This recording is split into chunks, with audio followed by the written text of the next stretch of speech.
নতুন গান লিখেছি, শুনবি নাকি? তোর এই ইনার ট্যালেন্ট দেখতে দেখতে কোনদিন আমি দুনিয়া থেকেই না আপ হয়ে যাই। চল শুরু কর। শুরু করছি পরীক্ষার গান। লেখনীতে জানি না কে লিখেছে।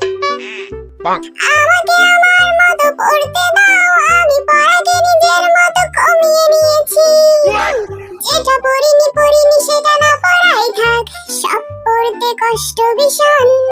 এই পড়ার টেবিল আজ ছাড়খাড়, তবু পড়তে বসেছি 3 বার। আমি পড়তে চাই না যে আর কোনো নতুন রকমের চ্যাপ্টার, তাই চেষ্টা করছি বারবার না পড়ে পাশ করা। গাইস, তোমরা আবার এই গানটাকে সিরিয়াসলি নিয়ে নিও না। নতুন বছর ঢুকে গেছে, 2 মাস পর আবার পরীক্ষা, যাও গিয়ে পড়তে বসো।